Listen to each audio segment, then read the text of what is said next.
Hello बच्चों, let's see this question and here this question से fill in the blanks, यानी कि आपको यहाँ पर जो स्टेटमेंट दे रखी है इसमें जो स्पेस ब्लैंक है वो आपको फुल करना है। तो पढ़ते हैं स्टेटमेंट।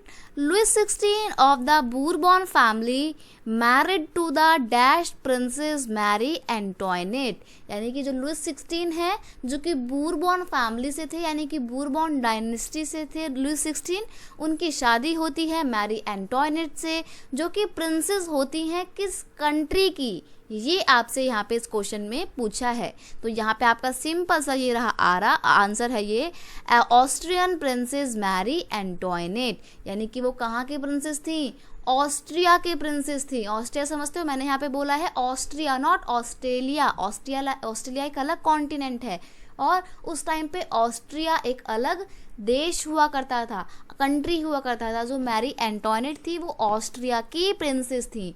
और ये जो लुइस 16 है, और लुइस 16 और मैरी एंटोइनेट की शादी कब हुई थी, जब लुइस 16 20 साल के थे। Louis 16 got married at the age of 20 years, 20 साल की उम्र में उनकी शादी हुई थी।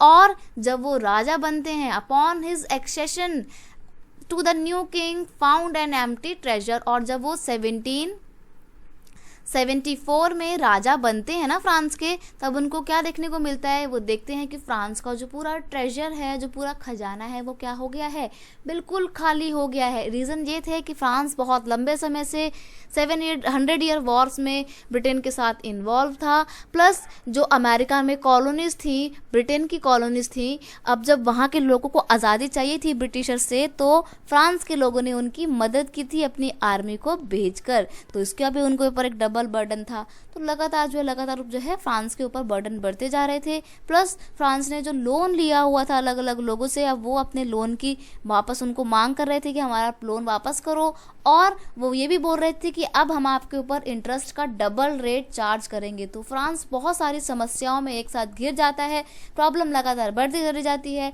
यही रीज़न है कि फ्रांस का जो राजकोष था, जो ट्रेजर था, वो बिल्कुल खाली हो जाता है। तो यहाँ पे हमसे पूछा था कि किससे शादी हुई थी, तो मैरी एंटोइनेट से शादी हुई थी। और मैरी एंटोइनेट कौन थी, वो थी ऑस्ट्रिया की राजकुमारी, वहाँ की प्रिंसेस। ये है आपका answer. I hope you understand it well. Best of luck.